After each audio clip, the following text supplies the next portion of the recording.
Good evening. Good evening, darling. We'll tell everybody in advance that I am at a resort hotel in St. Augustine, Florida with my father. Peanut Buttercup is holding down the fort over my shoulder, and has placed herself in such a way that everyone can enjoy her for the entire show. And she's having her first paranormal conference of her life. She is the center of attention. She is the belle of the ball at Strange Escapes with Amy Bruni and Adam Berry. And I was going to originally hook up my computer and everything in the lobby where the restaurant and the bar was. And then about 45 minutes ago, I was down there and I could not even hear myself think for the amount of laughter and raucousness that was going on here. And so I left my father downstairs in the capable hands of about a dozen young women who are fawning all over my 86-year-old father. And he hates that. He just Yes, I'm sure he does. I'm sure he just all the attention. It's awful for him. I think he'll survive somehow. He'll pull through. He'll pull through, but it's a trial. It's a trial.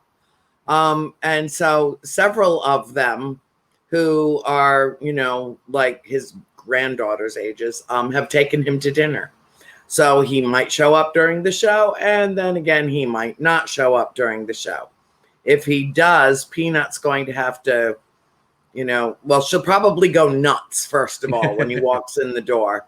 She's just getting used to her environs because she's never seen anything like this sweet. She's never seen anything like this.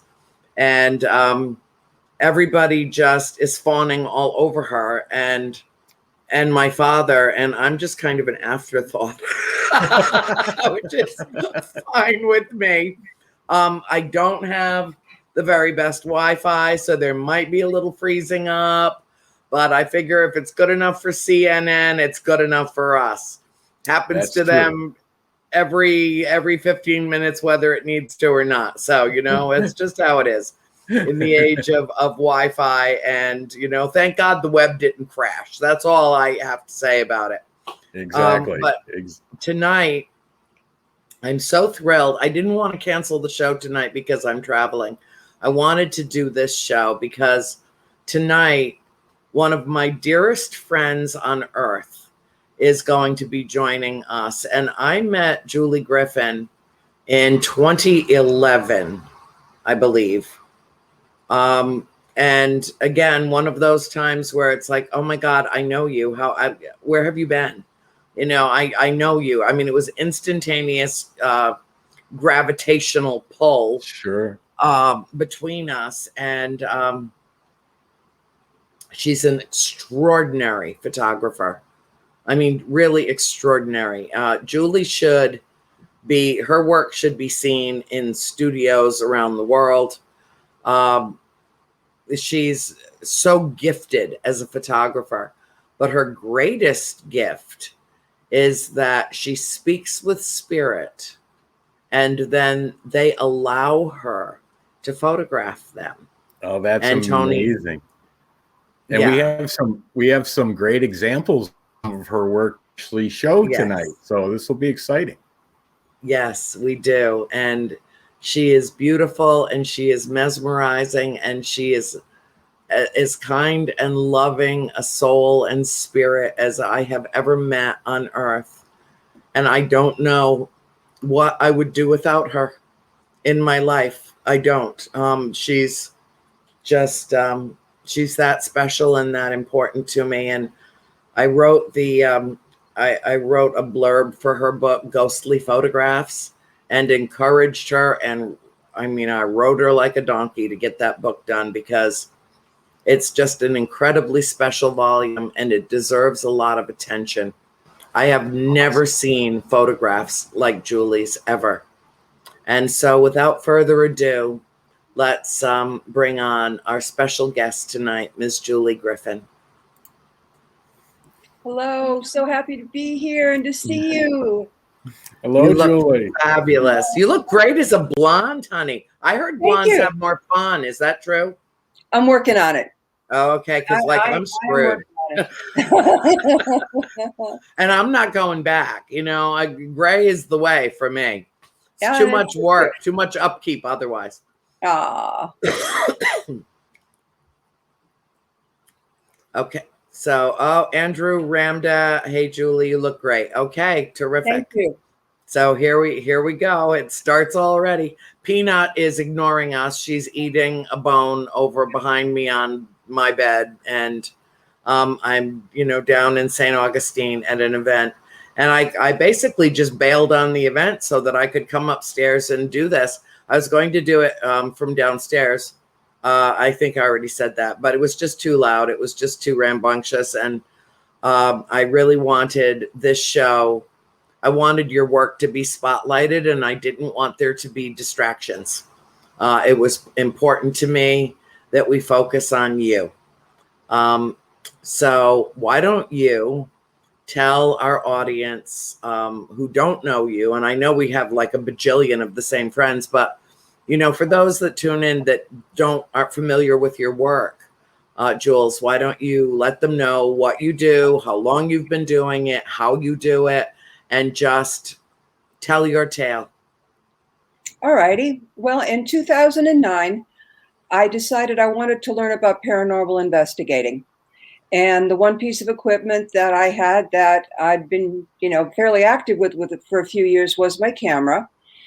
And that's what I started out with. And to my amazement, I was catching good paranormal photographs from the very beginning. We're talking only after doing this 4 or 5 months, I'm coming back with photos that I had to look at multiple times because I'm new to this. And when you learn how to look at photographs, it's really a big learning curve. There's not a lot out there to go and teach you to help you understand this is a lens flare, this is dust, especially when you're getting anomalies that are so unusual. Because a lot of the time I like to shoot early in the day. I've gotten some of my best photographs at 10, 11, 11:30 in the morning, which is not what most people do. And since this has been my forte, I have just stuck with the photography instead of really branching out in some of the other aspects. But it's something that when I got into it, boy, I dove deep, and I just love doing this.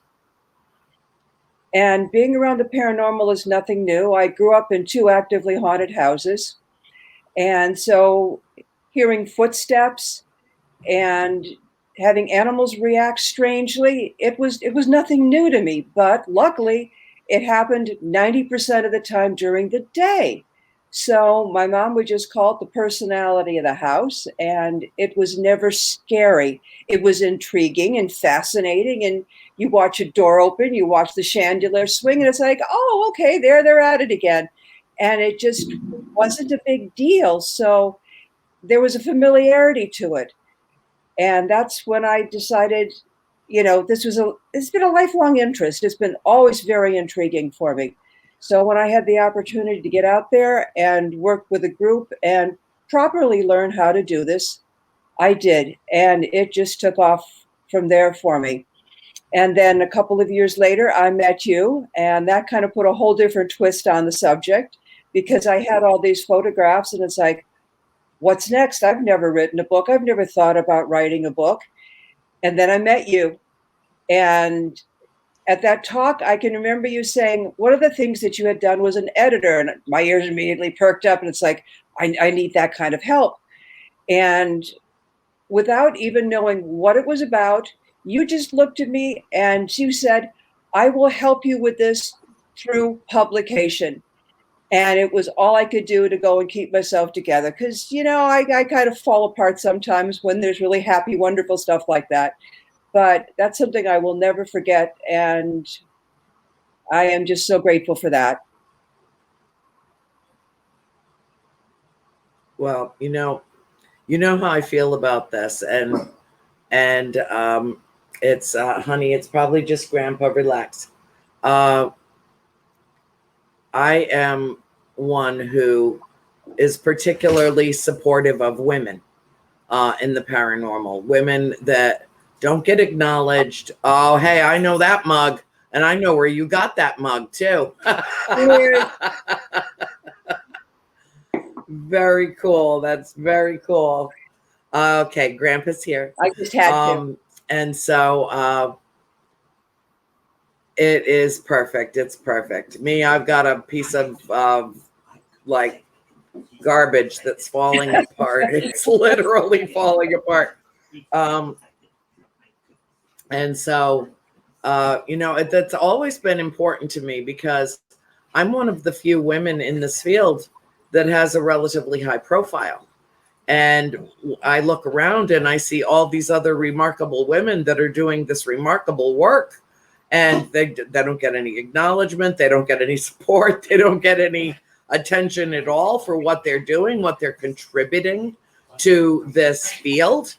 And I was so impressed with you, Julie. I was so impressed with you, not only as, okay, excuse me just a moment. Dad, I'm live on the air. Okay, see, I'm live on the air, and now you're behind me playing with the dog on the bed. So take the dog. I know she did. She learned how. Take her to the other bed, okay? Thank you. Okay. Live show, Dad. Okay, good. All right, got it. And so I was so impressed with your work that I wanted. Sharon says hi, Dad. I wanted to support you in any way that I could, but I found that in the process of doing that, our friendship deepened and deepened. And what I found most extraordinary was how your gifts, plural, have deepened over the course of time. I mean, you've discovered your mediumship. You didn't even want to really talk about that when we first met. You didn't want to talk about how you communicate with the spirits and get them to cooperate with you so that you can capture them. And now you're doing readings. Now you're deeply immersed in the spiritual community and doing phenomenal work for others. And so it's the pebble in the pond theory. It has expanded. It has expanded, and the concentric circles move out from that one little pebble tossed when I said, let me help you. It just took time for the mediumship to grow. That kind of first happened in 2011. And it just took me some years to go and let it develop from seeing them to seeing more movement to finally getting words and full communication. So it's only been since 2018 that I went public as a psychic medium, that I can go and do it that consistently. And you have to grow the skills when it's something that you don't have from birth actively. I've always had a psychic ability all of my life, but this kind of came in, and it takes a while to go and wrap your brain around the fact that this is really happening, and it's real, and it's not me, and I can do this. And it just takes time to get comfortable that you're able to go and make that kind of connection, and that the ability, it's real and it's true. Yeah. But what's interesting and fascinating about your story, Jules, is that it started with you communicating with spirit in a very intimate way, a real profound connection there, and then expanded to mortal living souls. Yes. And that's amazing. That's amazing. I mean, it really is. What you did was you had two pieces of ribbon. Your ability to communicate well is a full-blown Libra. God knows, really. Yeah. Okay. Yeah. So you know what I'm talking about. To have that connection with spirit, to be able to communicate the way that you do with your fellow human being. And then to take those two pieces of ribbon and to tie them into a bow, to literally connect the dots, to bring these aspects of your humanity together. And that it began with the ephemeral. It began with the ethereal. You know, your ability to communicate, you know, person to person is just so natural to you. You know, Libras are very good communicators in general. We tend to be. But for you to take something that was really between you and the spirit, and the conduit was the camera, and then to take that leap of faith to you and another human being, and the conduit is spirit, is just phenomenal in every conceivable sense of that word. Well, it really is a leap of faith, because you get to the point where you're kind of on that borderline where, okay, I'm finally going to accept this. It is real. And I have really enjoyed developing it. And as I just continue to grow as a medium and with my abilities to go and talk to spirit. And it was something that I was doing with the photographs for a long time, as I was talking to them. I wasn't necessarily hearing anything back, but there's just that intuition. There's just that kind of knowing that I had, that this is the direction to point my camera. And well, I've gotten some really fabulous results, you know, as part of doing that. Yeah. Well, I know that you sent some photos to Tony. Oh, and I sure. So, yeah. So why don't we, Tony, if you would, sweetheart, why don't you start putting some up? And I don't know if they were in order or if they're random, but Julie can speak to each one of them. Yeah, a lot of them have like a distance shot and then a zoomed in shot. So I'll try to put them in that order so Julie can explain what we're looking at. So here is the first one. Right. I wanted to show the variety that spirit can show up at. I caught this after doing it for only 4 months. This is actually one of my favorites. It had been raining and there's moisture orbs all over the top, but that ball with a tail, that's something special. And that was literally on my first night investigation that I ever did. And that one happened on that same evening. Again, I was just catching spirit, and it's actually two separate entities. You've got more of a full figure over to the right side of the frame, and on the lower left, it's just more round. You can even see there's a little bit of a color difference between the two of them. But that's something that I will be talking about throughout all of these, is that spirit comes in a lot more forms than most people realize. Okay, this one's a full shot. Lizzie Borden house. And this is in Mr. and Mrs. Borden's room. And there's something in the middle of that bed. Yeah. And sometimes I like to go and put in a full shot just to go and see what was I shooting. You know, obviously I didn't zoom in on the middle of the bed. But here where I played with the contrast, you can go and see that there is definitely an anomaly. And what I like is that you've got an unusual shape. It's not round. You can kind of even see a face in this one. Mm-hmm. But there was something there. And this was up, like I said, at the Lizzie Borden house. Okay. I haven't caught many that are a bit spooky, but this is it. This was an abandoned train tunnel in Clinton, Massachusetts. And from the time I got there, I did not like it. I was uncomfortable. And the people that I was up there with had been there before, and I kind of hung tight to them. And that's not like me. I kind of like to wander off on my own, but not so much this time. But we're just finishing up and kind of schmoozing for a little bit on the outside before we hop. And there's something inside. There's also a close-up of it. And that's there's actually another pair of photos that go along with this, but that is what's watching, and I fully feel it's making sure that we were on our way out. We tried to find some documentation. Were there deaths in here when the tunnel was being built? But we couldn't find anything concrete. But there's no doubt in my mind that we were being watched and they were ready for us to go home. Mm-hmm. Okay, I know here we this go. one. Oh, yes, this is Gettysburg. And again, this is one of these wild catches at 11:30 in the morning. And I'd been shooting the outside of a farmhouse there that I'd heard about that had a haunted reputation.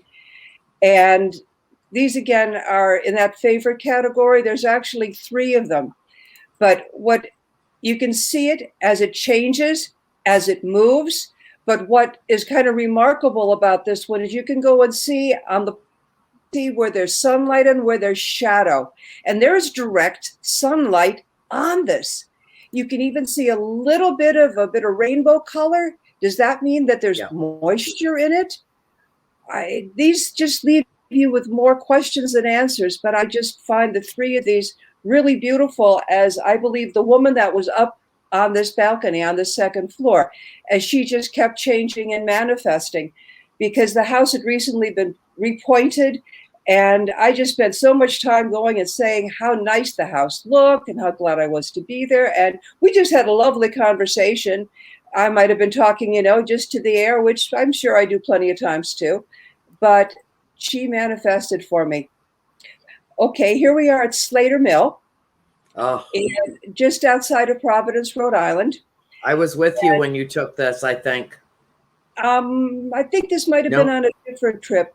This one, I had caught this one, and there was something about this bed. I had such a strong feeling that I wanted to go and just curl up into this bed and just kind of almost go into a fetal position. Mm-hmm. But I didn't do that. As much as I wanted to, I didn't feel like getting thrown out. So I took a photograph here, and you can see that there is a woman looking down on this bed. So my belief is that strong feeling that I had is that we've had a sickly or potentially dying child in that bed, and she was just watching over it. Now, here's something you can do when you get a photograph that's on the dark side like that. I turned it over to black and white, and all of a sudden you can pick up a lot more details. You can see a lot more shape. On the woman, you can see more of the profile, the face. I believe up here, you've got probably like a mob cap or something. It would have been the time period. You can see a profile of the bust, and then the rest of the body, well, it just goes down, and that's what manifested. But that's just a little trick. If you've got a dark shot, turn it to black and white, and you'll be able to pick up a lot more detail. Mm-hmm. Okay, nothing in this one, but when you go to the next photo, I've got a full body apparition. This one I caught in Gettysburg. I'm at the Dobbin Tavern, and it's downstairs. Again, it's an earlier in the day one, about 10:30. I'm taking their tour through the building, and there was just something about that corner.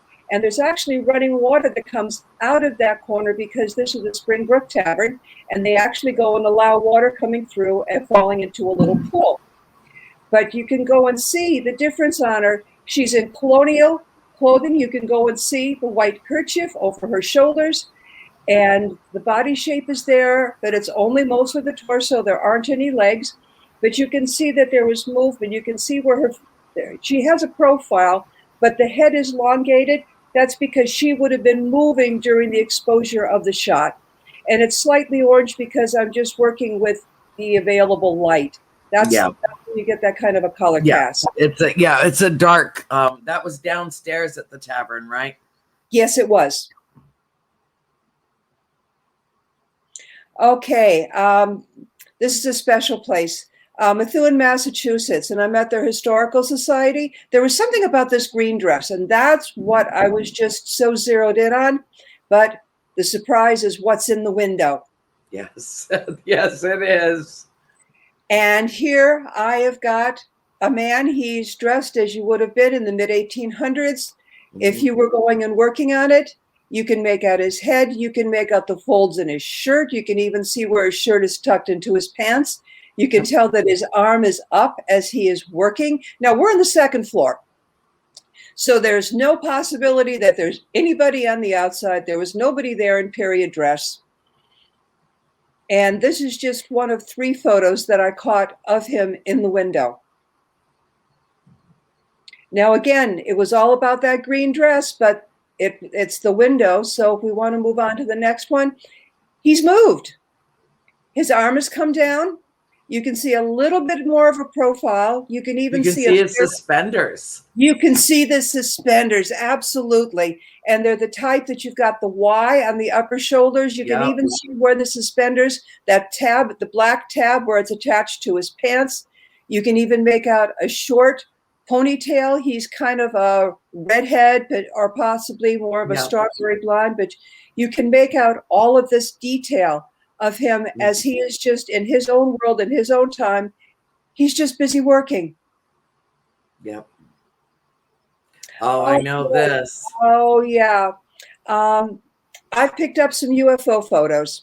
And interestingly enough, that has only happened since I've met you, Andrea. Oh, blame me. Blame me, check. No, really, it's okay. I'm used to it. Just a little funny coincidence there. But literally the weekend after I'd met you, I'd gone for an investigation at the Rose Island Lighthouse in Newport, Rhode Island. And I didn't even notice this until years literally later, because I met you, in October of 2011. And there is something in the air, and there's 3 of these, and something is moving up. And time-wise, there's only 3 seconds between these photos, but something, and when you try to look at the scale of the bridge, and just what on earth could this possibly be? Yeah. Yeah. I know. Pretty cool. Oh, very cool. Yeah. Well, you've gotten a lot of ET photographs with me, Yes, and I've been, I knew Brennan was going to love that. April's going to love that. It was, I think we were at, come here, baby. Oh, hi, Jonathan. Okay, come here, baby. That's my baby. All right. That's my baby.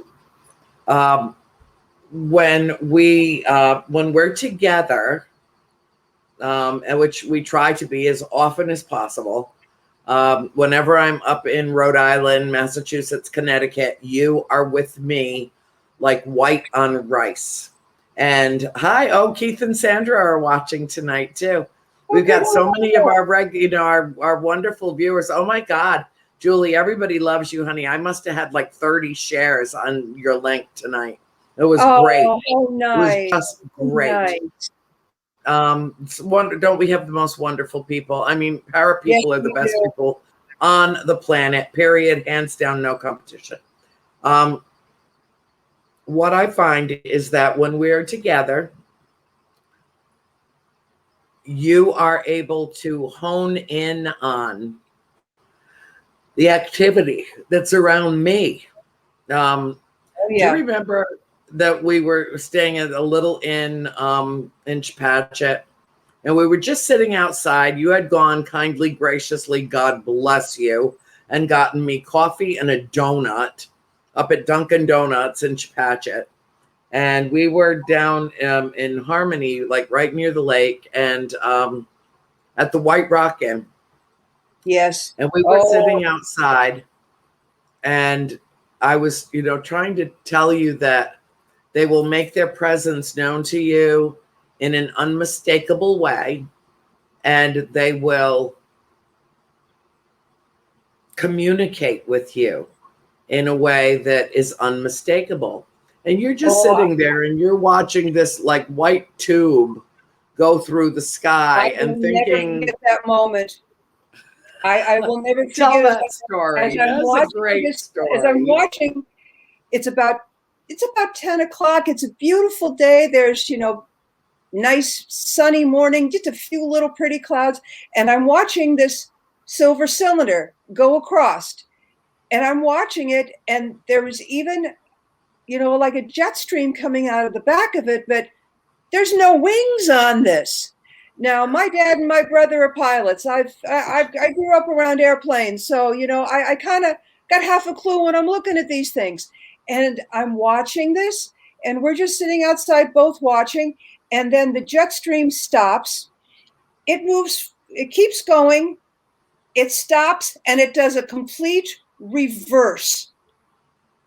And I am just completely floored. And then it vanishes.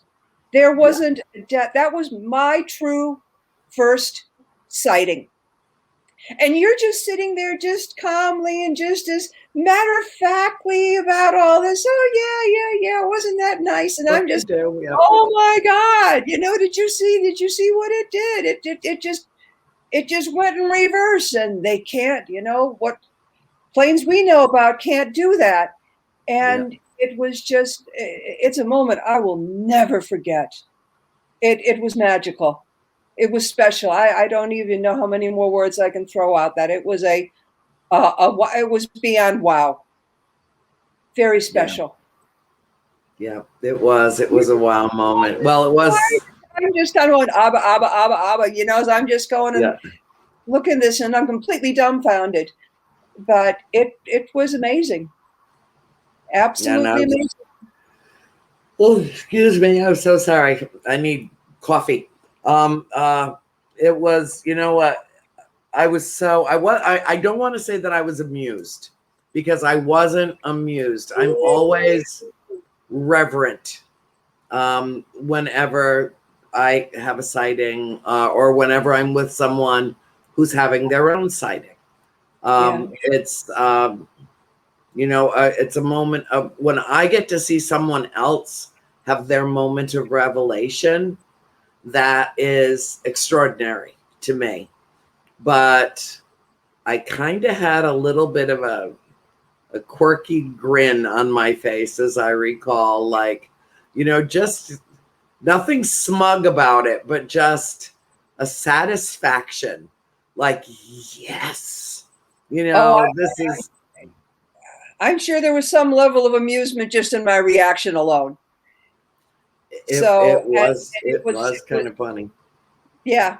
I was just astounded to go and see that for real so clearly. It was a gift. It really was a gift to go and have that clear a sighting. And it's not the only time I've seen them around you, but that one was so incredibly deniable, the way it just kept going and then just did a full reverse and then vanished after a few more seconds. It was incredibly special. Well, it's wonderful for me too, Jules, because wherever I am, there they are. But when I'm in New England, wherever I am, there you are with your camera. So, I mean, how many events have we done where, we're at the Ocean State Paracon and I'm, doing my thing in the sky and you're click, click, click, click, click. And I mean, what you come back with is, we must have thousands of photographs of, just extraordinary things. Remember when we were, I can't remember what year. I think it was 2017 or 2018 when we were at the Paracon, and you got this vessel, this black vessel in broad daylight, black. It was round, but it had a tapered end. Do you remember? It was coming right over the lake. Remember that? Well, actually, one of the photos I did send in where I got a pair of vessels, triangular shape, that are black. We're at the farm, and I did send those up to Tony. And there's even some that just look like puffy white clouds. But if you take a look at them, there is something black hiding in the clouds, and that's part of what they do. They hide in plain sight. Yeah, they do. And sometimes what I find most amazing is that they are able to make their own clouds. They create clouds to hide in. I've seen them do it. I've Wow. seen them do it. My mother has seen them do it. They literally create their own clouds and then kind of just, float up into them, and up they go, and then they're gone, and is like they were never even there, and they were there, and there they were. It's wonderful. What else have you got loaded, Tony? Have you got ghostly figures, or have you got more ETs? I mean, I don't care what cluster you put them up in, hon. It doesn't matter, because we I can talk chose about a any of them. selection. I'm looking for the ones from the farm right now, because it doesn't look like I uploaded those for the show. So give me a minute. I'll pull them in, and I'll pop them up when they're ready. Oh, you are so best. You are the best producer of all time, forever. No problem. He is. I love that man. Oh my God. And I know he can hear me. And I know he's blushing. And he's like 50 something, and the man's blushing. I even tell his wife all the time, I mean, oh my God. Both of them lucked out with each other. Oh my God. They're the perfect couple. And Cherie is the luckiest woman alive, and Tony is the luckiest man alive. Wow. So yeah, Nice. I know they're so great. I couldn't do this show without him. I couldn't. I mean, he runs my cyber life when it comes to A World Awakening, and I try to acknowledge him in that respect every week, because he's the wizard. He's the Wizard of Oz, the man behind the black curtain. He is. So yeah, he'll either load them or he'll pull some more up. But I have noticed that when you and I are at the farm together, it seems to activate things. Yes. We have.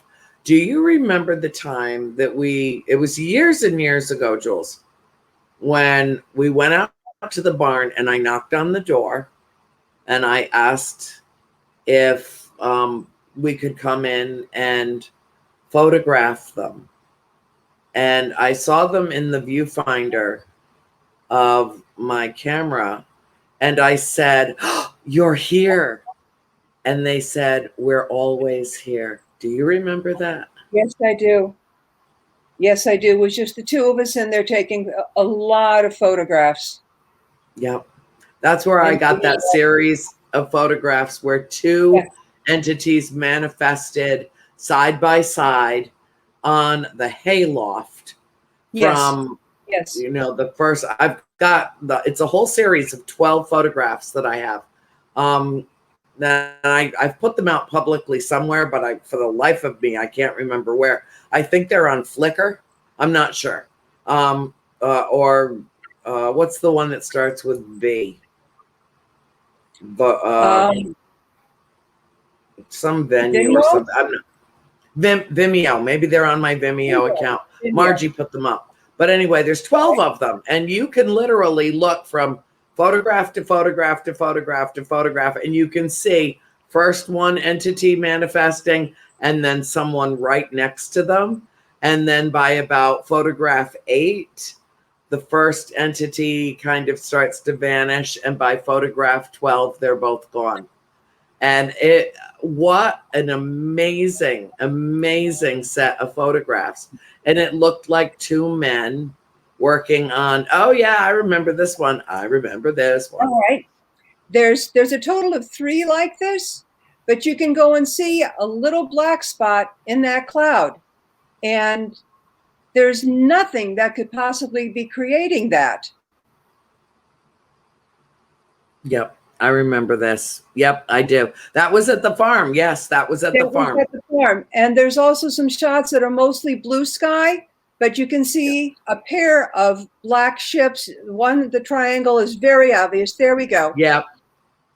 I didn't zoom in them super tight because they only pixelate.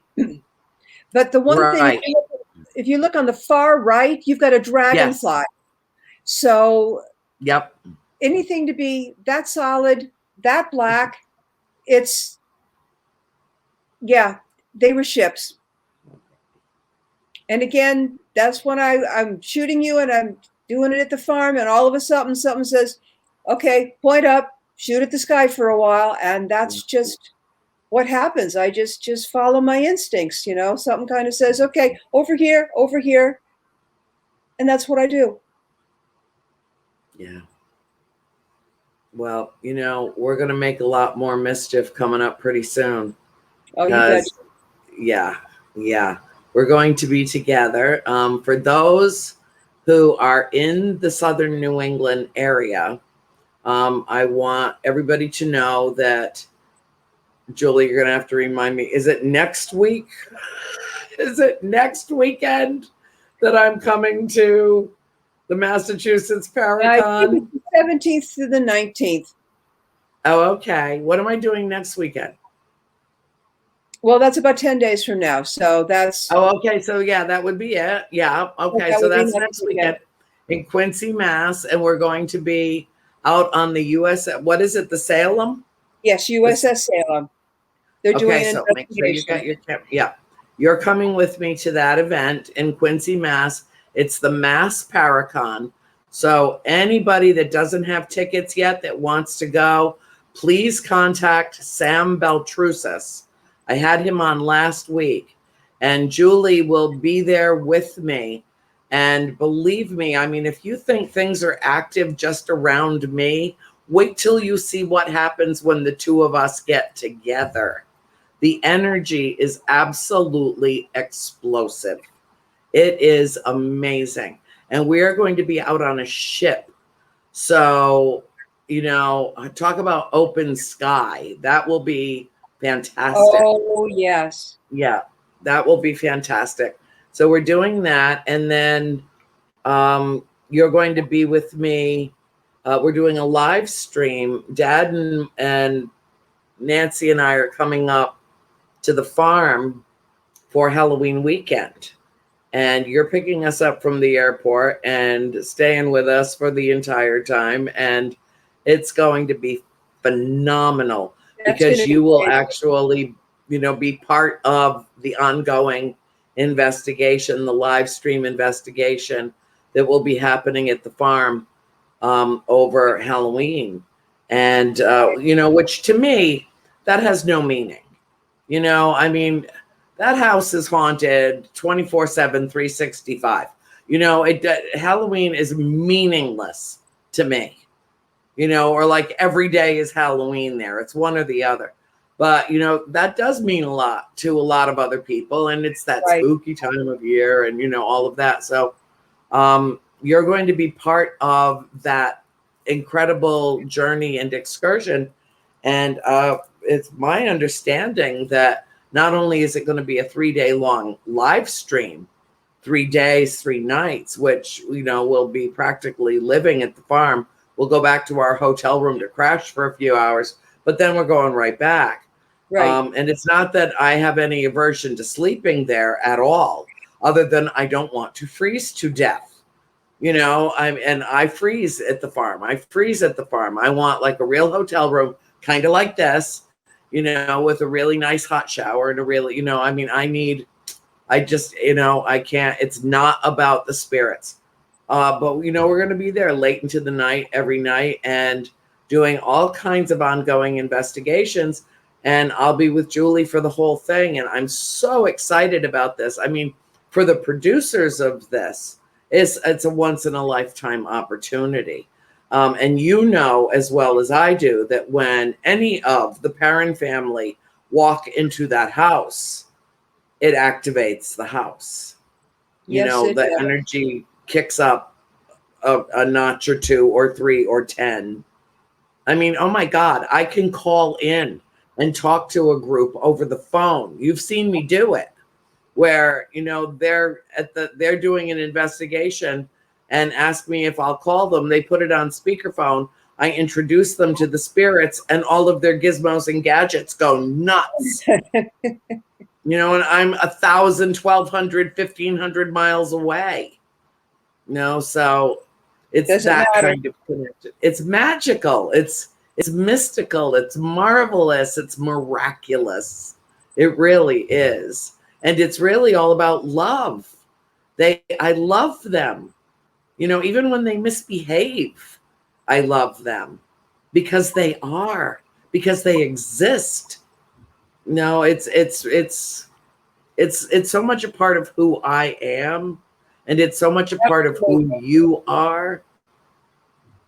And when we bring that energy together and we unleash it in that house, and then to have my father there and Nancy, who never wanted that house to be sold and refused to move with us.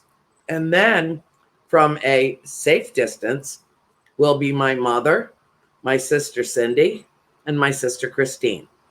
Fabulous. And they're going to Zoom in or Skype in. Cindy will never go back to the house. Mom will never go back to the house. Christine re-injured her ankle, and so she really can't travel right now. Okay. And so, but she runs all the tech. You know, Mom doesn't know how to use a computer. Cindy is not, you know, as adept at it as Christine is. So it seems the perfect opportunity to get the 6 living members of the Perrin family in a way together at that location. And of course, April is always with us. So really, it's all 7 of us, really. And so I'm honored to have you be a part of this. I am. Well, thank you. I'm so looking forward to it. It's going to be very special. Yeah, it is. It truly is. So what are you thinking in terms of your approach to this? Do you want to, I mean, the producers are going to want to interview you. There's, you know, and that's a piece of cake. You could do it in your sleep. So that's fine. There's that. But as you discover things, as you capture evidence, you know, as stuff occurs while we're there it is. No, you know what, Tony? I should have sent you the other banner that I've got. Kathleen sent me a whole new banner today for this. It's awesome. It's really awesome. Oh God, I should have sent it to you. But anyway, I will for next week. You know, what are, I know you don't ever go in with expectations. I guess that's what I'm struggling to say. I know you never go in with expectations. You go in with an open mind and an open heart, and you're just open to the universe and whatever is going to come your way. But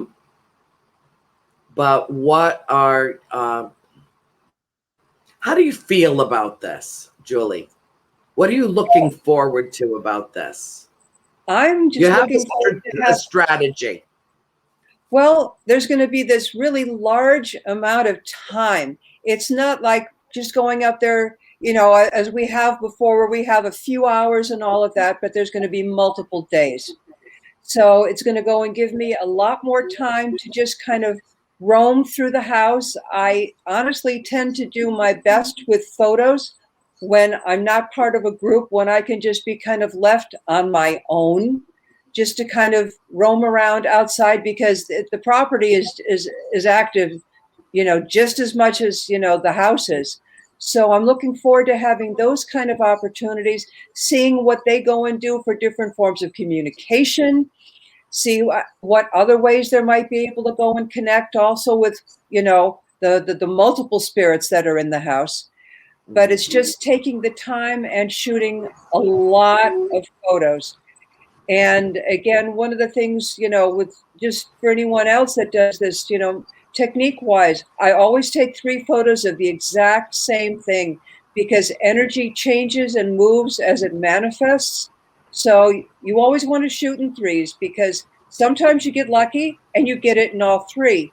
But having a shot with nothing in it and with something in it just makes your evidence that much stronger.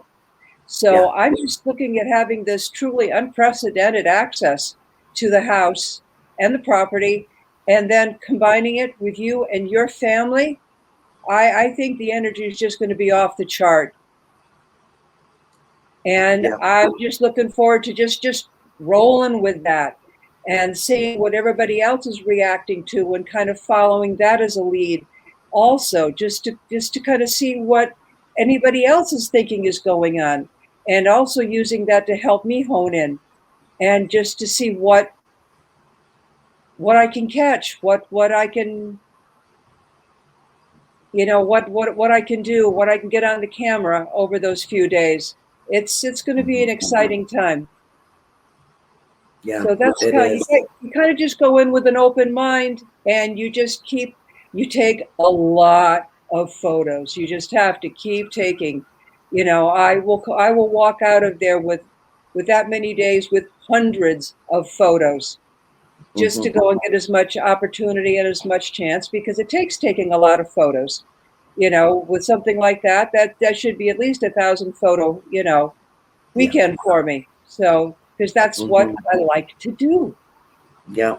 Now, on the other side of that, on the review process, what is that process for you? Hang on, I got some company I need to go and put on the floor. I know, I see that. There's Look, Cookie. it's a kitty. Look, There's it's a kitty on the screen. Look, See, at you got a little puppy there. it's Okay, the come on, Cookie. babies. Yeah, Cookie's got to come and say hello, my sweet 18-year-old cat. But okay, back to where we do. I know that I'm going to stop and do a review every night. I'm just not going to be able to leave these alone. And I will go through and do a first review just to see what pops out easily for whatever I may have. And I will go and do a full review of everything 2 or 3 times, just because you don't always see things the first time. If something's really obvious, of course you do, but sometimes it's subtle, and you have to be able to go and see that and take your time going from shot to shot. But I will be going and doing, a review every night when we go and get back. I won't be able to sleep. I want to know if there's anything in there. I want to see what's happened, Okay, and then, all right. I've had nights like that with you in yeah, hotel rooms yeah. where I'm straddled across, I'm horizontal, I'm down for the count, I'm exhausted, and you're sitting at the desk going, "Oh, Annie, oh my God, look at this," and I can't lift my head. Is it going to be like that? Is it going to be like that? Are you No, going to be up like most of the night and poking me and saying, "Oh my God, look at this, look at this," because then inevitably you show me something so phenomenal that I get a shot of adrenaline through me, and then I'm awake. And then you miraculously find a place where we can get some coffee so that you make sure I stay awake. Well, I'll be a sport on this one. I'll go through and do my review, and when I catch anything, I'll just go and save it off to my desktop. So when we go and get our morning coffee, I'm going to say, "Are you ready? Are you ready? You got to see these. Are you ready? Are you ready?" I don't believe you. I don't believe you. I I'm don't gonna believe try. you. I'm going to try. Okay. I'm going to try. Okay. I'm going to try. I'm not going to go to bed until I've reviewed everything I've taken, and then have a fresh card for the next day. Because if I've got something that's worth sharing, I want to be able to share it. Understand. There's a question for you. What is the process of capturing your pictures, and any way of communicating with spirits? I think what Sidra is asking is basically, how do you communicate with the spirits? If I'm perceiving the question right, is it like telepathically? Do you speak aloud? I know the answer to this, but Sidra does not. So, your process of communication in order to get the captures. If possible, I like to speak aloud, because basically you are a guest in someone else's home, and you are coming in, and you want to be a good guest. You want to go and talk to them. You want to be nice. I always go and comment, absolutely, and comment on the house, what are, things that I like, all of this, and just be a good visitor. Now, you can't always speak aloud. So if you're around a group where it's just not appropriate to be doing that, You can do the exact same thing with having a conversation in your head with them and just have the intent. And you don't know if you are talking to anyone, whether you're doing it, in your head or whether you're doing it verbally, but you have to try. And that's just what I have repeatedly done. And it's worked out. And then when you have the camera, wherever you have just the slightest instinct, I mean, if you overthink this, if you let too much logic come into it, you're going to miss opportunities. So if something gets my attention in just the tiniest bit in that corner, I need to take photos. And that's what I need. You can't stop and think about it. You just have to do it. And again, you always take it in threes. If it feels really strong, well, take another set of threes or take a fourth photo. You kind of got to get a feel for it. And I don't use anything that's special to shoot with. I've got what I call a high-end point and shoot. And it's got a really You do use your instinct and intuition. Absolutely. Your women's intuition. I've seen you do that. And you just have to trust it. And wherever you have even the tiniest inkling, you have to jump on that moment. You can't wait. You can't think about it. It's like, okay, I need to go there. And you have to trust that and just keep going with it. And over the course of the night, you're going to take a few hundred photos. But when you think about snapping them 3 at a time, you get an active location. It's not hard to go and be doing 100 shots an hour. It's not hard at all. Yeah. I've done consistent. Yeah. Being consistent. And being persistent. Consistent. Yep. And while we're there, we need to go to the barn. We need to go into the back of the property. Absolutely. I've been waiting for that for quite a while. Yep. There's a spot back there that I'm going to know it when I see it. Yeah. Yeah, I know it calls to you. Oh, it has for quite a while. And there'll be the opportunity to do it now, to walk back to it. I'll know it when I see it. It's back there waiting. Yeah. Yep. It is. Well, how often do you use what I refer to as the gadgets and the gizmos that aren't your camera? The EVP recorders and things like that. And what kind of success have you had with that? Actually, I haven't. In the beginning, I did a lot more, but personally, I haven't had that much success, with getting EVPs. I've got a K2 meter. I've got a Mel meter. They're handy to have to be able to go and set out and leave it in an area to see if anything happens. But I've just done so well with the camera that I really don't want to take my focus off of it. I've tried these other ones. Now I can sit and I can spend 2-3 hours going through photos, and it's fun. It's a breeze. Listening to an audio recording and scrutinizing for sounds, I'm just not that good at it. I also get bored. It's just not what speaks to me, literally. Mm-hmm. And that's why when I go in, I just put it all about the camera, because that's where I have my success, and that's what I love. That's what I want to do, and that's where I will put all my focus. But it never hurts to have those other devices around, because if something, that simply can go and give you a clue that you've got more going on, all the better. Yeah. Yep, that's true. And that was going to be my next question too, is that, you can actually, if you've got your camera, you've got the K2, you've got the voice recorder, you've got this, you've got that.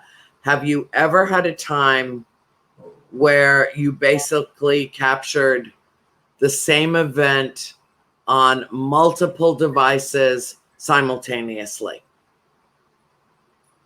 I did in the beginning, but excuse me, again, I just haven't had that that much success with going and running, a voice recorder. And I've done that plenty of times, at least, in my early years. But I really wasn't getting any results. I would watch other people that were doing the same thing. They would get results, but it just wasn't happening for me.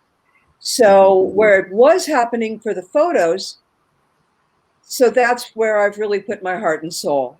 You look at what are you good at? What have you got a niche for? And what talks to you? What keeps giving back to you?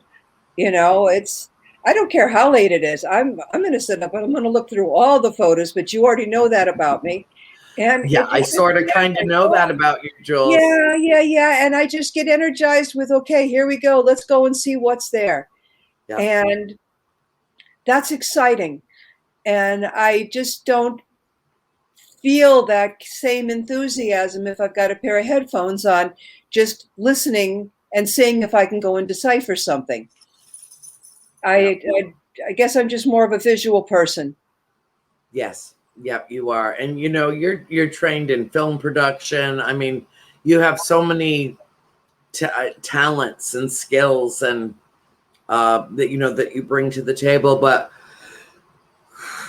some people are audio specialists, some people are video specialists, some people are focused in on different aspects. It's the same sensory system that we're using, whether it's our hearing or our sight, or we use our speech to communicate with the spirits.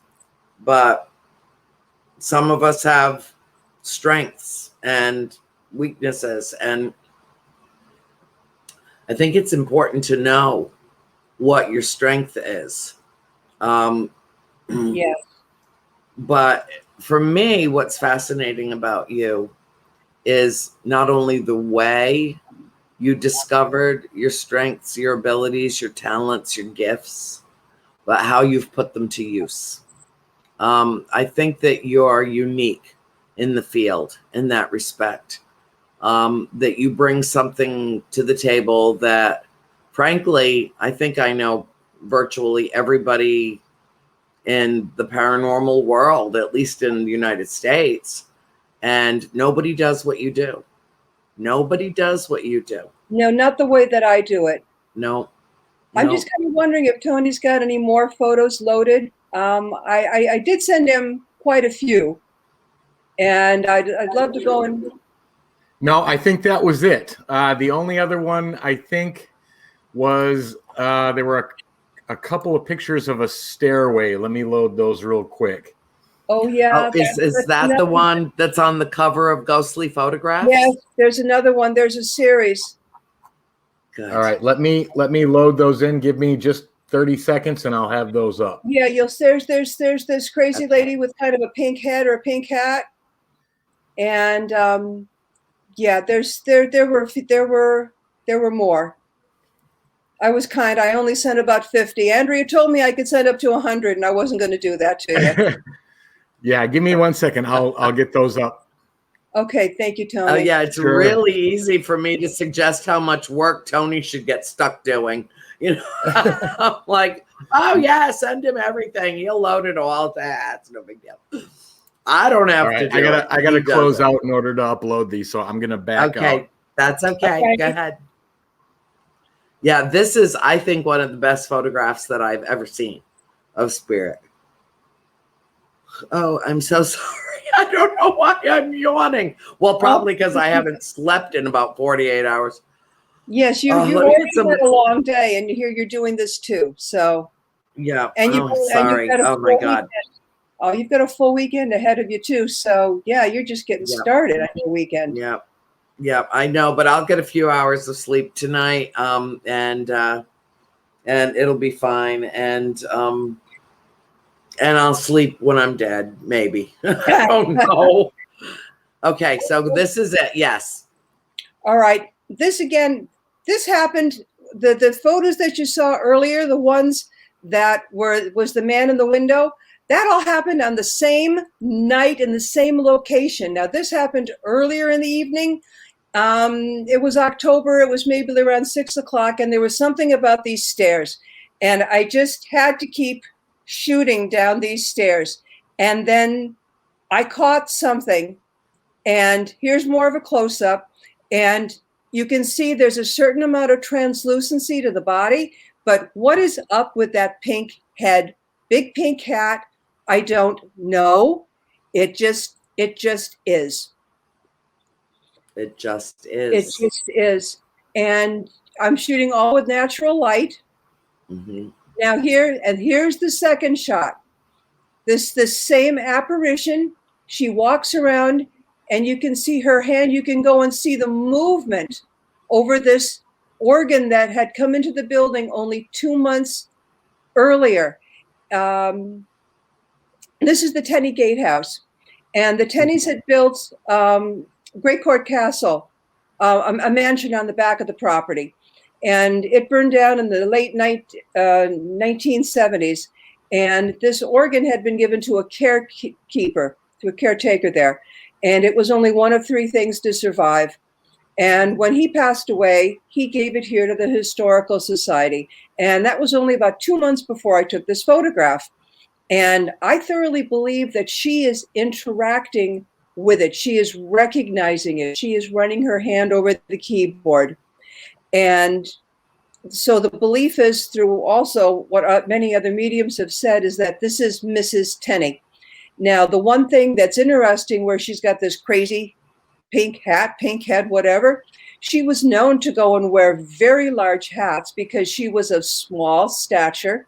And her husband had made all his money in a hat factory. So she must have had a very large selection of hats. So why she happened to go and pick this in hot pink is, I don't know.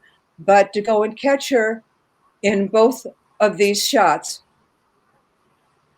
it was remarkable. It was one of those that, now, if you go back, this one's a real living person. We had the opportunity to go back a few months later, and I wanted to do a comparison. Excuse me. Now, where you've got a live person standing by the keyboard who's probably about 5'4", it kind of gives you an idea of how petite this apparition is. Mm-hmm. And it was just a neat opportunity. I mean, when can you go back to a location and do a comparison like that? Mm-hmm. And that was something that we did. But yeah, you can go and see how petite she is. So we do believe that this is Mrs. Fanny Tenney, who had lived in this house before their new home was built up the hill. Mm-hmm. Awesome. That's amazing. And yeah, it's definitely a good one for a cover. Yeah, it really is. How can people get your book? I mean, it really is a phenomenal book. Not only does it have some of the most extraordinary photographs I've ever seen, and I have reviewed thousands and thousands, being in the field as long as I have. Yours are some of the very best I've ever seen, but you include the story of every series of photographs as well. So not only is it, it's not just a picture book. It is a narrative that goes along with the corresponding photographs. It's truly a remarkable book. And did you send Tony the link that he could put up for it in the promo for the show? Or can you just? The simplest thing is just to go onto Amazon, and you can order it either hardcover there, or you can, there's the cover of the book, or you can go and order it as an ebook. Either one, but there are 12 different stories in there, and everyone talks about the investigation, about the night's experiences, what I went through, some of the different things that happened, what was involved in the entire night, and the photos that were captured. So that's what the book talks about. It goes and gives you the story behind it. So as the title also says, these are ghost stories you can see with your own eyes. And, you have all kinds of crazy things that can go and happen on an investigation, and that's all part of the story. Looks like an amazing book, Julie, and I highly recommend to all of Andrea's audience to definitely check that out. Looks like Andrea might have froze up. I'm sure she'll come back on in a second. All right. So how long did that take you? And I'm just curious because writing a book is always something that I've thought about. But how long did it take you from start to finish to complete that project? I had joined, of all things, because I knew nothing about writing. I knew nothing about publishing a book. And I actually joined a very, very good paranormal romance writers group that was very active. And, it's a nationwide group. And I went to their meetings for about a year. And even though that's not what I really like to read, I learned a lot. They had some wonderful speakers. I learned about publishing. And I had begun to do some of the writing, some of the drafts. It was a way to go and connect up with people that can be your beta readers. And as you just start putting the stories to paper and deciding what photos need to go in which one, how many need to go with each story. And it gave me kind of the foothold into it, just to kind of learn what I was doing. And when I met Andrea, I was in the middle of this process, but I still hadn't approached anyone concerning actual publishing yet. I hadn't quite approached that. I'd gone out and I tried to pitch it a few times, as you learn, because even though the events that I was going to was more in that genre, they're still interested in, anything that's got an interesting storyline or that's a little bit different. But it was when Andrea came into my life that she gave me a lot of guidance and a lot of help. And she really did go and see it through publication. She ended up introducing me to another woman who helped me with a lot of the editing. And that made a big difference, just to go and have somebody else to go and look at it and just took what I was making and make it a little bit better. Sure. So it's just something as simple as just making sure the grammar's okay. Well, maybe this sentence would be better to move it here. Here we're going to switch a couple of paragraphs. And it was just that little kind of tweaking to go and have the help of an editor. Absolutely. And you couldn't have picked two better paths than the ones you chose. First of all, a group of people who do this sort of thing, have been through it, have the background, and it's the same thing when people ask us, okay, how do I start investigating? Well, find a group that does it, who's got the experience, who knows the background. Same thing for writing a book. And then your second path, running into Andrea. I mean, if she tells you she's going to do something, she is a woman of her word, and she makes sure she sees it through. So that was a huge benefit, having her being able to help walk you through the process. So that's fantastic. And just to kind of follow it, and just to be there for me, just to have somebody that just so thoroughly believes in what you're doing, and that, yes, you need to go and do this, you need to get it done. And just having that kind of support, especially, when it starts with her not having any idea what the topic was. What am I going to go and do this about? And she was all in, literally from the moment I met her. When I'd come up, I'm in line and I'm, buying my book and getting it autographed, and I'm asking her that question. And I was just floored that somebody would be that generous, with their advice, with their help, with, just this, at the moment, this was this perfect stranger. And it's like, I'm going to help you with your dream. I'm going to get you through this goal, and I'm going to see you through it.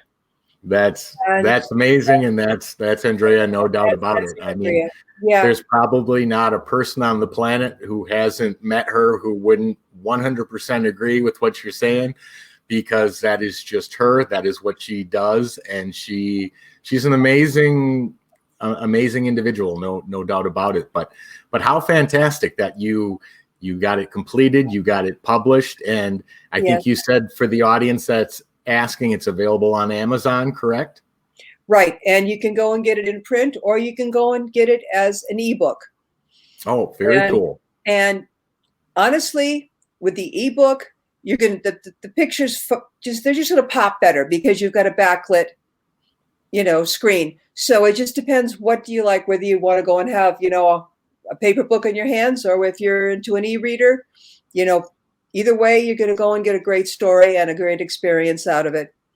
And just some crazy stuff that happens on investigations. And I talk about the entire night, the entire time, and some of the things that happen that are okay. And some, well, you know how things can just get strange. And sometimes stories, it's like, if I go and put this down, is anybody going to believe me? Right. Some of those things that just are so far out there. And it's like, okay, if I'm going to go and do this, I'm going to stay true to my story. This really happened. And I'm sticking to it because that's what happened to me. Yep. And totally understand that. I mean, my wife and I have been paranormal investigators 11 and a half years now, and there's stuff we've never put out and probably will never put out just because it borders on so strange and so crazy that, we're reluctant to release some of that. But the stuff we do release, we know we've checked it. We know there's no reasonable explanation for it. And you always get people that say, oh, I don't believe it. Well, it's not my job. I'm not trying to convince you. All I'm doing is showing you what I captured. What you do with that is up to you. And that's just the way it works. Oh, exactly.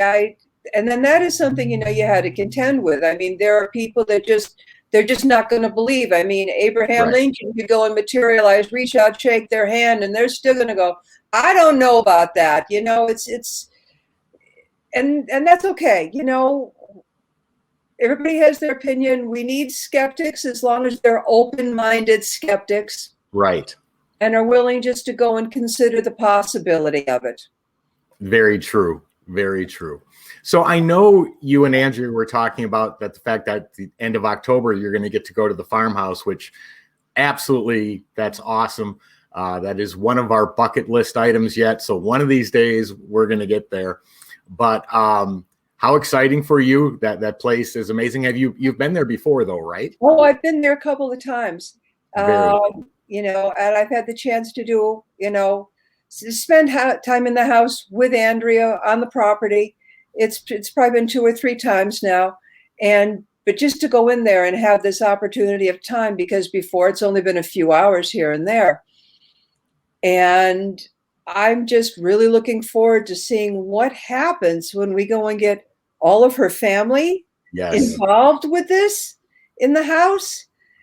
I don't have, like I said, I don't have any expectations, but I know stuff's going to happen. There's just no way it can't.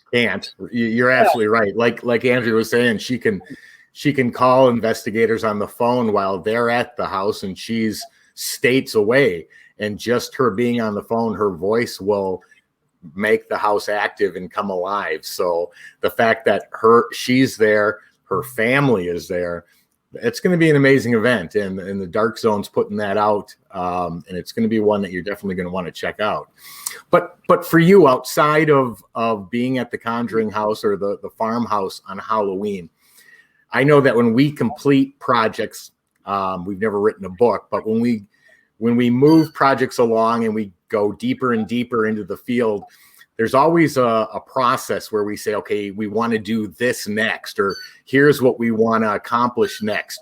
For you, after writing the book, after getting these amazing photos, what's on your top of mind of what maybe you want to experience, try, or do next?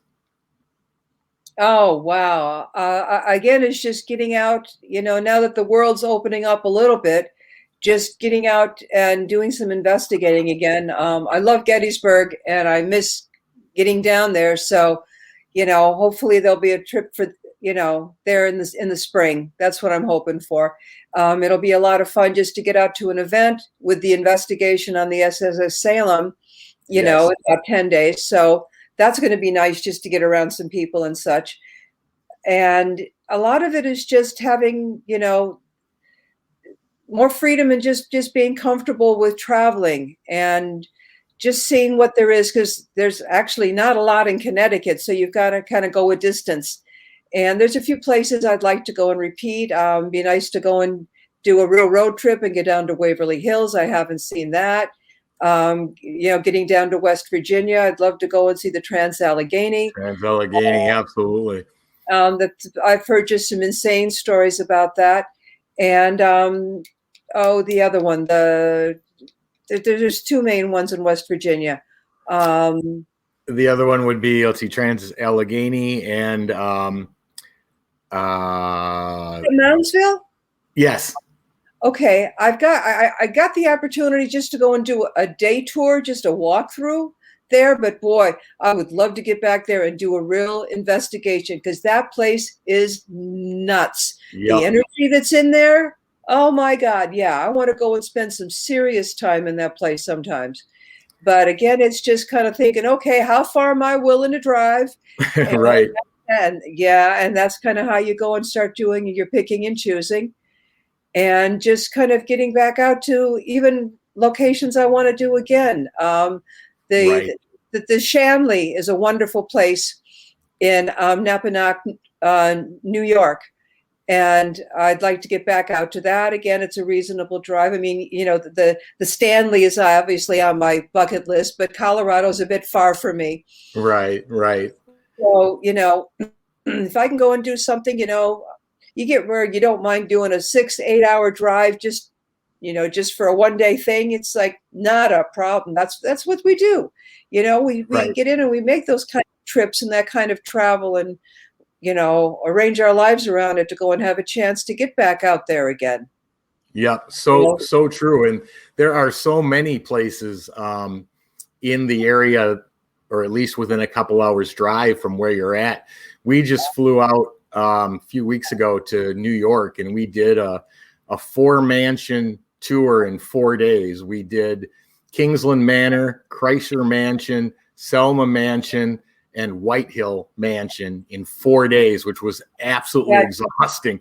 But what an amazing set of evidence we collected from those. It was incredible. Oh, fabulous.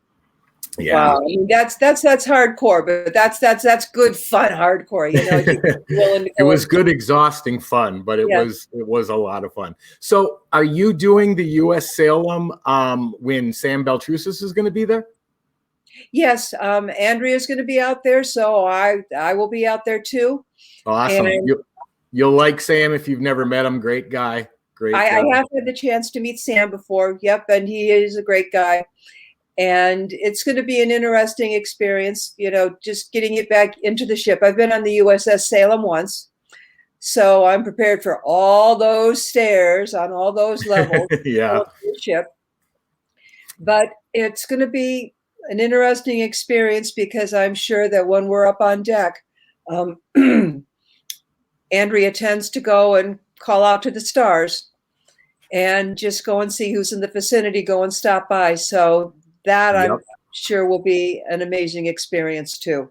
Oh, it absolutely is. We were out in California with her, I don't know, a month ago, shooting a documentary, which had some UFO stuff involved, and can't say anything about it yet because it's not out, but it was a really cool experience. And yeah, she's got some amazing abilities in that field, no doubt about it. Yeah. Just how she's got a level of communication with them like I've never seen before. It's just such a connection that she has, that she's got a direct line. She just has to go and give them a little bit of notice that this is where I'm going to be, and I would love to go and have you come in and show yourselves to my friends and all of that. And it happens. I've seen it happen, a few times with her now. And it's just an amazing experience, what I've learned just watching the sky now. Yeah, I mean, sometimes it just takes a matter of actually paying attention, because let's face it, it's huge. So things are usually relatively far away, and you can easily not see them or miss them if you're truly not paying attention. But when you start to pay attention, you start to see a whole new world of things that you probably wouldn't have noticed without paying that type of attention to it. Right. And just taking the time to go and lay back and look up at the sky and look for any movement. And when you see triangles of light that are moving in unison, when you've got, a ship or multiple ships, and they're all doing this, there's no other explanation.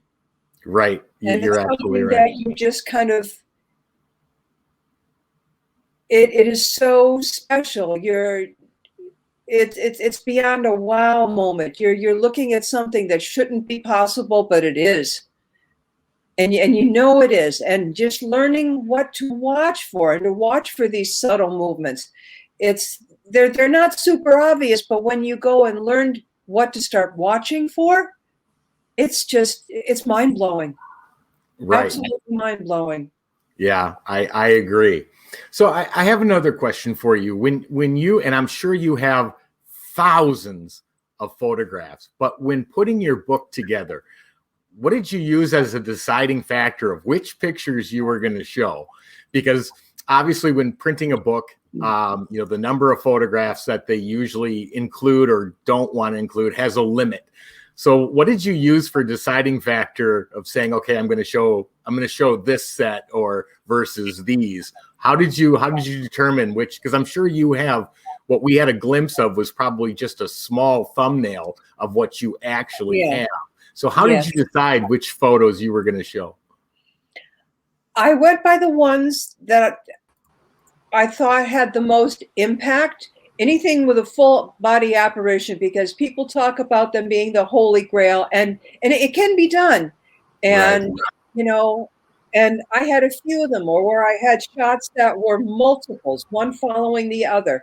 I also looked at the stories and some of the things that happened around them, but I wanted to go and take the best photos that would be the easiest for the average person who is, doesn't necessarily know a lot about this. I want to go and show them photos that they're not going to go and look at and say, well, could that be a lens flare? Could that just be a in glass? No, I want to go and give them stuff that is so solid that there's going to be no doubt in their mind that this is a real photograph. And then in turn, within the book, I go and talk about the story of how, where I was, why I was there, what else happened. But that's pretty much how I went and selected the photos. I went with what did I have that was the strongest. Sure. That would make the most impact, and just to help people believe this is real, and the variety of ways that spirit can show up. And it doesn't have to be a full body apparition, that energy forms in all kinds of ways. Yeah, that's awesome. I'm going to give you back to Andrea because she is back. So She's here you go. Back. I am. I'm so sorry about that. Somebody in the hallway said that there was a lightning strike, and I went out on my porch and I don't see a cloud in the sky. Really? But it's Florida and that can happen. So okay. I don't know. Hold on. Peanut would like to become a part of tonight's broadcast. Absolutely. In a very, it's like so important to her. She's been trying to get on my lap ever since I was able to reconnect. And of course, any of your critters are welcome as well. And I'm sorry I missed. I'm going to have to go back now and see what you and Tony were talking about for the last 10, 15 minutes. And I'm so surprised I was even able to connect again. That was great. Yes, but yes, I agree with you that, having lived at the farmhouse for so many years, I discovered that spirit manifests in a wide variety of ways, and yet a finite variety of ways. You can get everything from a full body apparition to a swirling haze of smoke that seems as if it's trying to make itself into some form, or sometimes it can just be it could just be light. It can just be like a beam of light that comes through. And, frankly, living there for all those years, I still could not always distinguish, what was spirit, what might have been extraterrestrial, because, the house was very, very active with that as well. And that was one of the things that I wanted to talk with you about tonight, because, people delineate between the two. But when you extrapolate it out, isn't it true that spirit are extraterrestrial beings? They are no longer of the earth. They are in another realm. And so whether it's fourth dimension or fifth dimension or beyond, our dimension of understanding what there is in the universe that exists, and what energies exist, it kind of muddies the water. It's a very convoluting thing sometimes, and it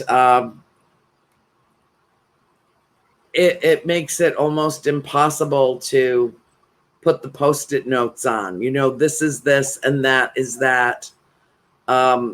We can't really label everything. We don't understand it, and so we can't label it, not accurately or authentically label it as one thing or another. It just is. Hasn't that been your experience as well? Yeah. There aren't really solid categories. You just kind of have to look at each one and kind of decide what it is, because the energy can come in so many different shapes and forms. And you just kind of have to go and take each one as it comes and kind of make your decisions of what do you have or what don't you have as you go and pick up different kinds of anomalies. And you just don't always know what it could be. Yep. You just know that it's something. Absolutely. It's something. It's something that doesn't seem to belong in the environment that you're in. Absolutely. Yep. It's really, it's an amazing, I can't even imagine life without all of this in it. Do you know what I mean? Oh, yeah. Yeah. Yeah. Well, were you able to tell people how to reach you and how to get your book, which is so phenomenal? It's such a great book. We did go and talk about the book, and it's available either regular book or ebook on Amazon. The one thing that we haven't brought up is my website. A very good thing to bring up. So that is something that if maybe Tony could go and put that into the show notes and such, but it is ghostlyphotographs.com. And there are some of the photos that we saw there tonight, and there's others that also talks about the book. There's even a sample chapter on the book and a little bit more about me. There we go. So yeah, take a glance over there. You can go and learn a little bit more about it. And there's not a direct link to go and order the book via me, but it's just simpler. I just let Amazon handle it. Yeah, I've done the same thing too, because if I opened up my website to taking orders for the books, that's all that I would do. I mean, I would not have written any more books. I would not have. That is literally all that I would do, is just service my own website. That's literally all I would do. So, I have to at some point relinquish control and, hand it over to Amazon, hand it over to the publisher. And, if people want to reach me for my books, I just always suggest that they hop on to the Buttercup Brigade and contact Lynn Ann Bowling, who is my admin, and who takes care of that for me. And she'll put them in touch with me, and I do it on an individual basis. And it's good because, And I know you do the same thing too, because then you really get to know your readers. You really Yes. get, you build new friendships. You build your circle in a very meaningful way, in a very personal way. It's so much more intimate than doing everything online all the time. You can sign your books, you can ship your books. That's what I do all the time. And I find it very fulfilling, being able to send cards and letters and all kinds of little goodies in the boxes and stuff like that. So I enjoy that aspect of what I do. It just simplifies it. Yeah. For the most part. Just out of curiosity, do spirits fear us the same way we may fear them? That's an excellent question. What's your take on that? I would say for the most part, no. I've run into quite a bit over my years. I have run into some that are just plain old nasty spirits, but they're just, if you're a nasty human being in life, Yeah. still a nasty human being in death. So a lot of the fear is stuff that we throw out our own fear and our own attributes like that toward them. For the most part, they are just around. But it's like any kind of people. You have people that are nicer to hang around and some that are not so nice to hang around. And I've got an old house. It's 18. I've got a couple of spirits here in the house, and everything is quiet most of the time. Every once in a while, you'll hear a little bit of noise, but we all exist very happily together. And they kind of know, long as everything is just quiet and fine, and it works. You do get into places that are more active, and that's where you have to kind of try to figure out why, or what is the history of the house, what is the history of the property, what is the reason behind that. Mm-hmm. And so overall, and part of it is we have to kind of be careful how much fear we even take into it, because an angry or a nastier spirit or entity, they feed on that, and it's only going to make them stronger. It's only going to make them more aggressive, and they like the fact that they can scare us. And that's where you have to decide, why are you there? What's your purpose of the location you're at? And kind of just roll with it and stand your ground as much as you can. Now, with that being said, there have been times when I've just said, enough, I'm done, and I have left. I have left a building, whether I've gone out for a little while, if things have just gotten too intense. There's a point that, you got to know when to say when, and whether it means you're calling it for the night, or you just need to be outside in the fresh air and just in a different environment for 10, 15 minutes. I've done both over the years. But for the most part, you've got to go in there with an open mind and an open heart, and just kind of see what's going on and kind of evaluate what the location is,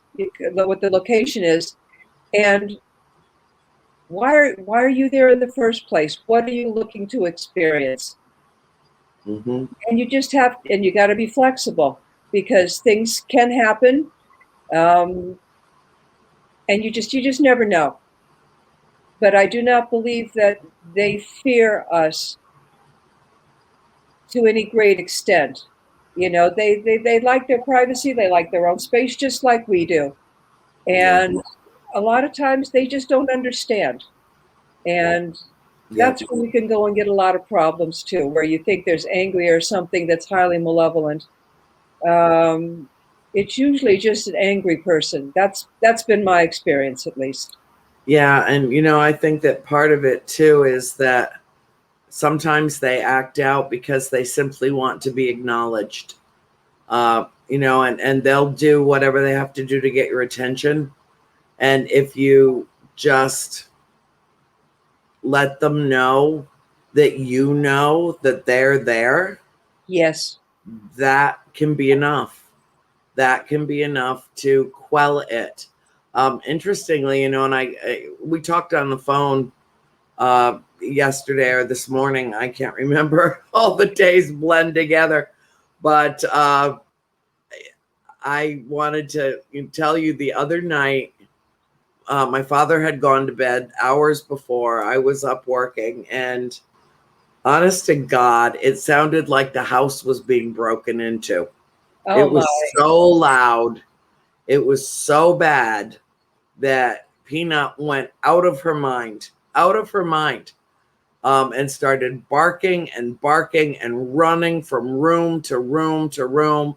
I got up from the computer. I turned all the lights on in the house, all of the lights on in the house. And I went from room to room to room. It sounded so loud. It was honestly like a bear or something. A huge animal was trying to break into the house. And it never woke my father. Even the dog barking never woke my father. And my father sleeps very lightly. Because he's very protective in the same way that she is. And so, because I'm there, he wants to make sure, everything is copacetic, everything is good. And so he tends to sleep lightly, and he wakes up very quickly and easily. And he slept right through it and had absolutely no memory of it the next morning. And I had to guide the dog all the way through the house, from every room in the house, from every door in the house, to prove to her that whatever it was okay. It was okay. And we do have a spirit in the house, as you well know. And every now and then he'll just act up in a huge way, a very loud, obnoxious, very disruptive way. And then it stops. I mean, George has actually been at the house, my friend George Lopez, where everything that was on top of a whole set of copper pots that were up on top of our large refrigerator that has a flat top on it, just were swept off of it, went flying through the room right in front of him. Everything hit the floor. And these were thin, ornamental copper pots that had just fallen 8 feet onto hard ceramic tile. And not one of them was damaged. Not one had a scuff or a dent or anything that was visible in terms of damage on these things. And George was like, he had a WTF moment. He did. Yeah. He did. And so, we had a big disruption in the house the other night. And I don't know for a fact who it was, what it was, who to blame, who to, cast some judgment on one way or the other. I don't know. And I think that's one of the things that you and I have talked about. It's okay not to know. It's okay to just admit the truth.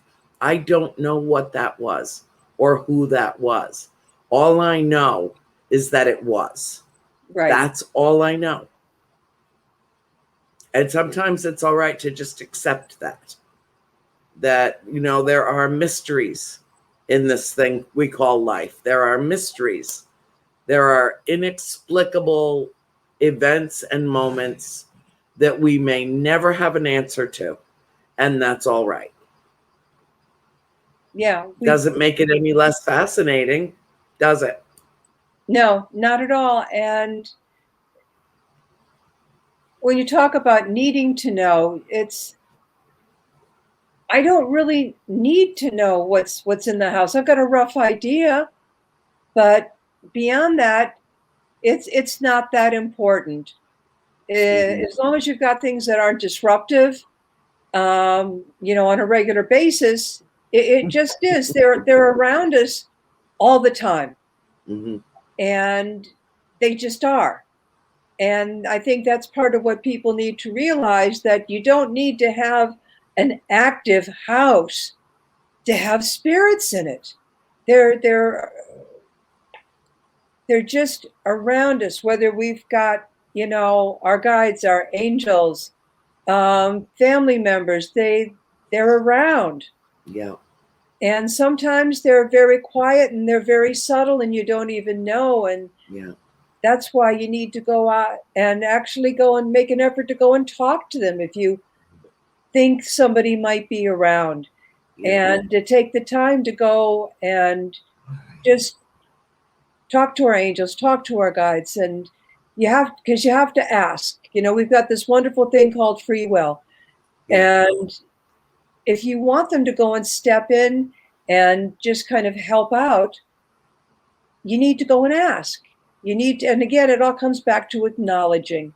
Yeah. And I can go and keep a lot of places quiet. I know a lot of times if I'm driving down the road, if a cemetery catches my eye, I'm there and I've got to wave at them as I go by. And it's like, Yeah. it's just what I do, because you never know. Yeah. You never know. Well, I was having coffee the other morning, and the sky was completely blue. It was so beautiful.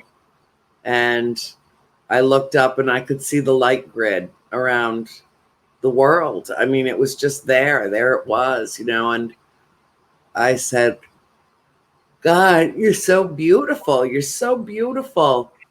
And I suddenly got a message, and it was equally beautiful. And the message was, we surround you like spirit. That was the whole message. We surround you like spirit. And I felt so protected and so loved, just like awash in the warm fuzzies, and then it was really cool too, because then Dad came out and he had his cup of coffee. Oh God, I need a cup of coffee so bad. Oh, I would take my caffeine intravenously right now if I could. And he was just sitting there and he's like, oh, I saw a flash in the sky. I'm like, yeah, you did. Yes, you did. Yeah, me too. I saw it too. Now, if somebody wants to have a reading with you, I'm not sure. I don't know exactly. I know you do in-person readings.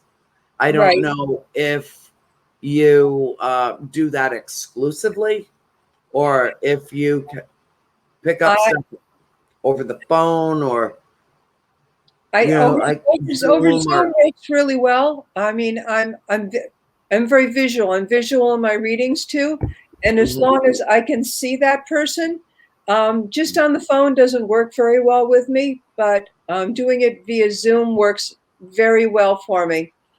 And really, for right now, the simplest way to get in touch with me is you can just go to my website and you can go and shoot me off an email right through there for right now.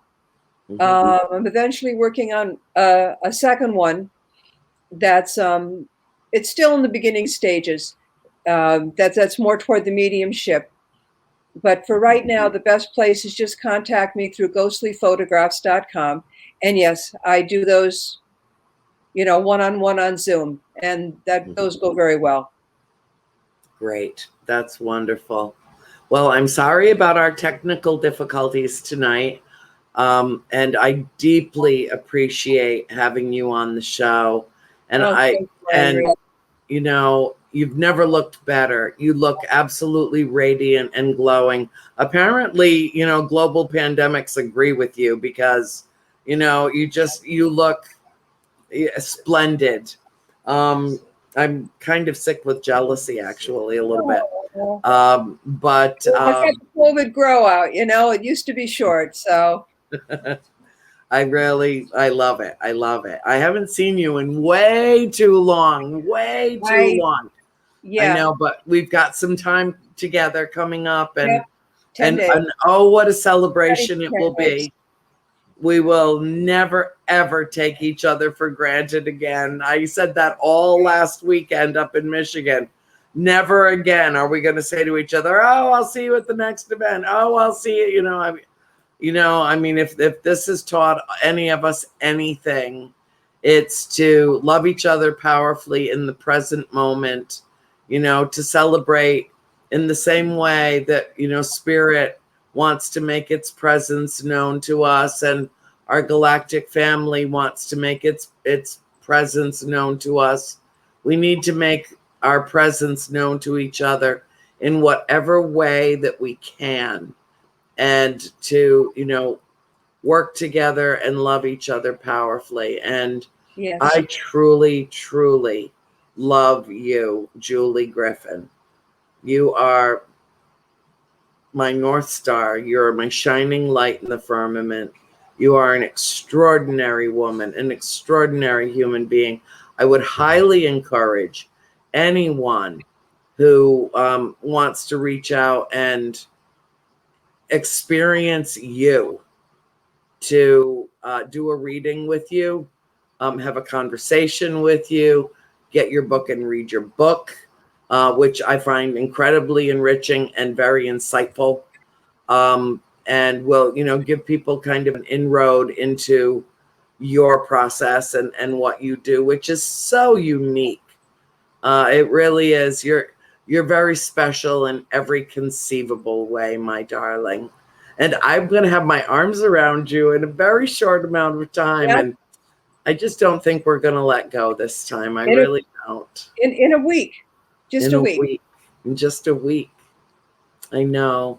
So I love you Yep. dearly. Tony, thank you, thank you, thank you for taking care of my sweet darling Julie while I was indisposed. Yep, he is.